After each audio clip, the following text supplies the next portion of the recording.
Ya, pemirsa, Anda menyaksikan Zooming with Primus dengan tema Pandemi Dongkrak E-Commerce.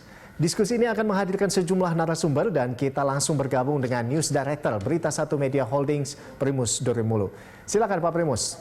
Terima kasih Rolando. Pemirsa, selamat berjumpa kembali dalam acara Zooming with Primus. Hari ini kita berdiskusi tentang e-commerce yang terdongkrak di era pandemi. Sudah hadir bersama kita 3 narasumber. Pertama dari pihak otoritas, Ibu Septriani Tangkari, Direktur Informasi dan Komunikasi dari Kominfo. Selamat siang Bu Septi. Selamat siang Pak Primus, selamat siang Pak Inaktif dan semua teman-teman dari blibli.com dan peserta yang hadir bersama-sama kita. Terima kasih banyak. Ya. Kemudian Pak Ignatius Untung, Ketua Umum Asosiasi E-Commerce Indonesia, IDEA. Selamat siang Pak Ignatius. Siang Mas Primus, siang Bu Septi, Mas Andreas. Kemudian yang ketiga adalah pelaku Andreas Ardian Pramadya, Vice President of Gallery Indonesia, beli.com. Selamat siang Pak Andreas. Selamat siang Pak Primus, selamat siang Bu Septi, Mas Ignatius. Kita tahu bahwa di era pandemi ini ada sejumlah protokol kesehatan, yaitu social and physical distancing, mensyaratkan kerja di rumah, dan kemudian menghindari kerumunan, dan itu sebabnya orang tidak lagi ke mall karena mallnya ditutup, dan ini momentum bagi kebangkitan e-commerce, khususnya yang marketplace seperti beli.com. Nah, sebelum ke regulator dan asosiasi, kita dengar sebetulnya apa yang dialami. Benar nggak mengalami keberuntungan berkat dari era pandemi ini? Banyak membuat kita suffer, tetapi katanya ini booming buat e-commerce khususnya marketplace. Silakan Pak Andreas, Pak. Baik, terima kasih Pak Primus. Selamat siang. Apa yang ditanyakan Pak Primus ini ada benarnya. Memang apa yang terjadi pada saat masa pandemi ini, yang terjadi di Blibli juga di tempat kami, terutama karena dari sisi saya sendiri itu handle-nya atau saya mengurusi teman-teman UMKM, itu sangat terasa Pak. Memang di masa pandemi ini ternyata terjadi peningkatan yang luar biasa. Jadi teman-teman UMKM kita itu baik secara penjualan yang ada, itu pun mengalami banyak sekali peningkatan. Dari para seller ataupun yang penjual yang mendaftar itu, kita mengalami peningkatan kira-kira ada sekitar 90% lah daripada sebelum masa pandemi. Sedangkan untuk dari sisi penjualan mereka tuh kurang lebih naik sekitar 6 kali. Ya, tentunya banyak produk-produk yang saat itu laku ya memang yang bisa dikatakan berkaitan dengan kondisi masa pandemik. Jadi seperti bahan pangan, kuliner, kemudian juga kita sebutnya untuk kesehatan seperti jamu-jamuan, herbal seperti itu Pak. Jadi memang ada peningkatan yang cukup signifikan yang kita dapatkan dan mereka sudah juga mulai mengalihkan metode bisnis mereka yang tadinya mereka belum mau untuk join secara online karena mungkin masih ragu, masih harus beradaptasi dengan teknologi, tapi sekarang mau nggak mau akhirnya mereka coba untuk beradaptasi dan ternyata bisa juga. Seperti itu Pak Primus. Ya, nah beli.com ini paling banyak mendapat barang dari UMKM. Enggak juga Pak, kita semua secara holistik Blibli, hampir semua produk kita jual dan kita kan terbagi dari beberapa macam kategori Pak ya, gitu.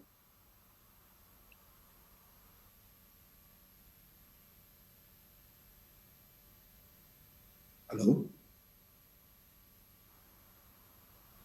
Ya. Pak Andreas. Ya, jadi kalau di kita sendiri, semua produk yang ada itu kita bagi dalam berbagai macam kategori. Ya, tapi salah satunya itu tadi yang kita inikan, karena itu saya bisa katakan itu adalah spesialisasi saya untuk pegang UMKM. Jadi memang saya menyoroti yang memang terdampak di situ, yang terdampak pandemi dan di teman-teman UMKM itu mengalami peningkatannya di situ. Tapi 6 kalau kali. kita ngomong secara produk secara keseluruhan, hampir semua produk yang ada di pasaran kita juga jual, termasuk ada groceries seperti itu Pak, elektronik dan lain-lain sebagainya. Kenaikan sampai 6 kali ya penjualan UMKM. Iya, betul Pak. Itu sektor mana yang paling dominan, Pak? Sektor Dari tadi sempat singgung teman-teman sedikit. UMKM itu sendiri, sektor yang paling dominan itu yang naik, seperti tadi saya katakan, itu banyak terjadi di lokal jamu, kemudian kesehatan dan groceries, Pak. Itu yang paling banyak terjadi. Karena memang saat itu memang paling dibutuhkan ya untuk yang primer, kebutuhan primernya saat itu seperti itu. Ya. Gitu Pak Baik, Primus. saya ke Pak Ignatius. Sebagai orang asosiasi, ini melihat berbagai macam pelaku, Pak. E-commerce kan banyak sekali. Ada yang memang marketplace, ada yang tidak. Secara umum bagaimana, Pak? Ya, kita beragam sih Pak. Jadi member kita tuh kan macam-macam ya. Ada marketplace, jual semua macam-macam. Itu udah pasti panen lah ya, dalam tanda kutip, karena orang nggak bisa berbelanja atau mengurangi lah ya belanja offline. Tapi sebenarnya selain marketplace ada juga sebenarnya yang nggak seberuntung marketplace. Contohnya misalnya online travel agent. Gitu. Online travel agent kita ada 2 yang besar yang juga member kita. Yang satu itu tiket.com, saudaranya Blibli juga kan, satu holding, satu lagi adalah Traveloka.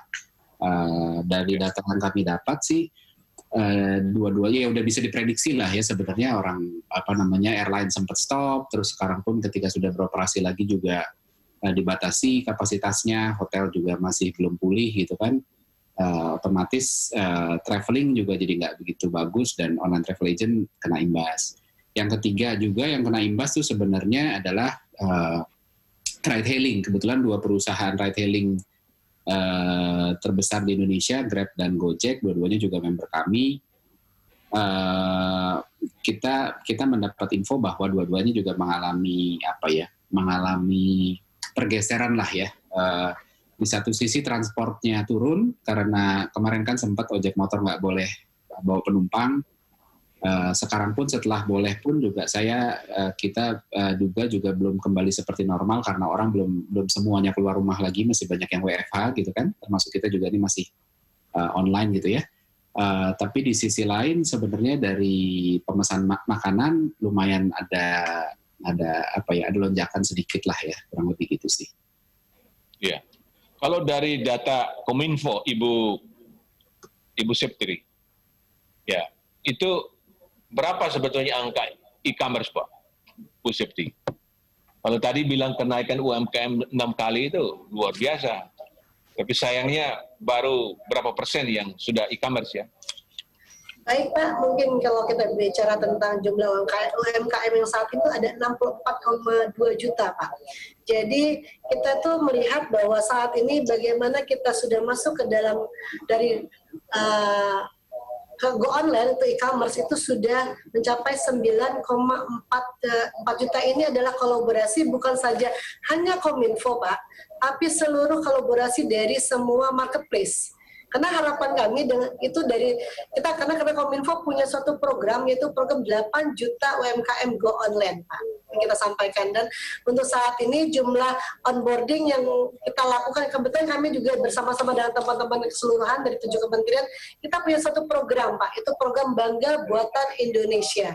Nah hari ini kita cukup istilahnya itu benar-benar how Indonesia bisa menggerakkan seluruh masyarakat UMKM ini, yaitu dengan jumlah onboarding sudah mencapai 498.064. Ini sebenarnya saya bisa subscribe-nya ya Pak ya, teman, karena memang nggak ada, jadi saya cuma menyampaikan saja. Jadi launching ini kita lakukan tanggal 14 Pak.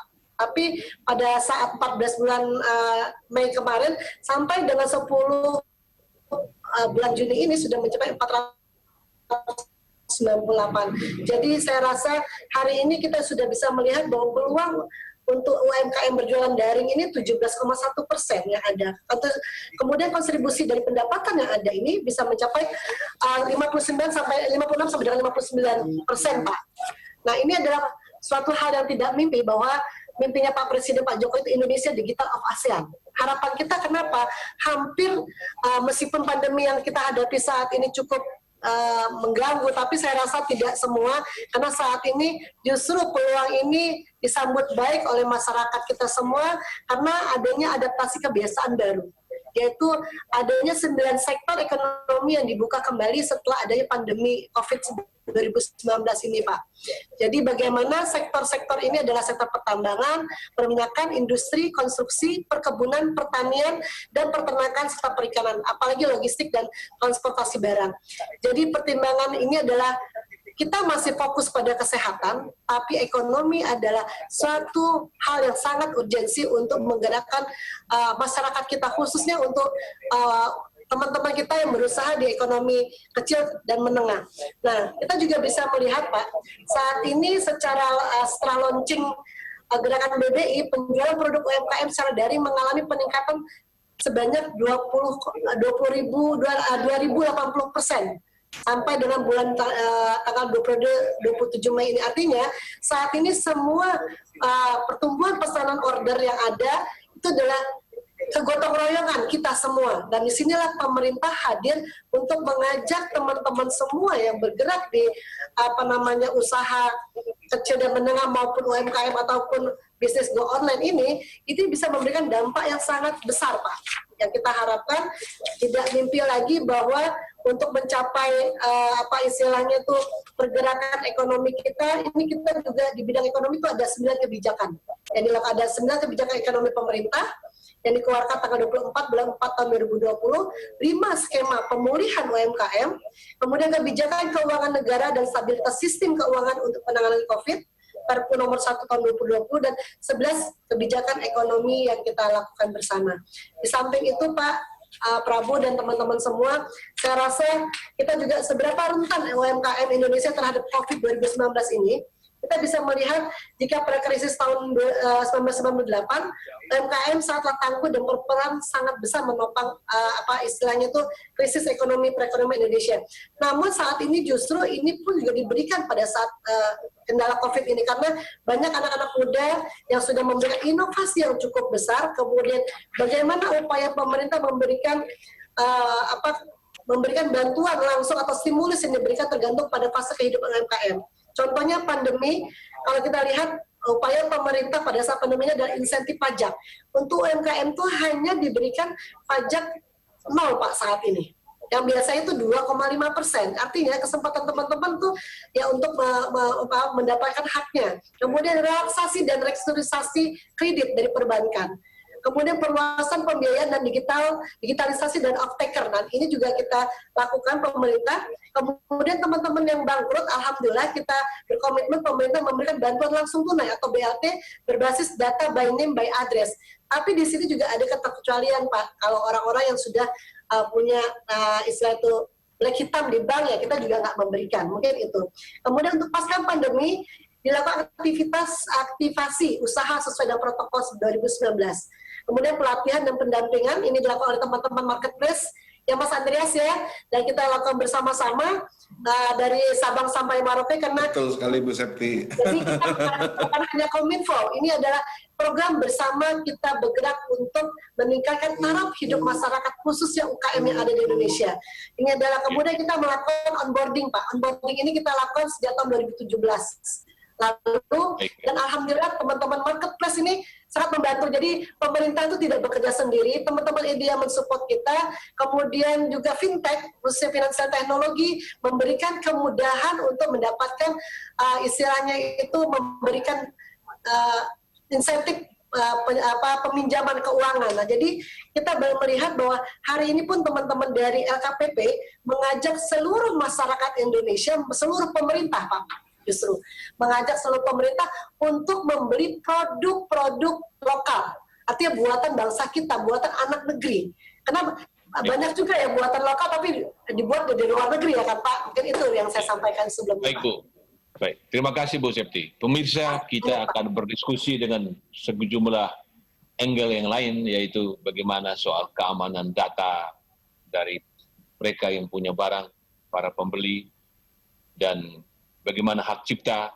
Dan yang menarik ternyata UMKM kan jumlahnya sekitar 63 juta ya. Tetapi yang baru menggunakan online ini itu belum sampai 10 juta kan. Pemirsa jangan kemana-mana karena kami akan segera kembali.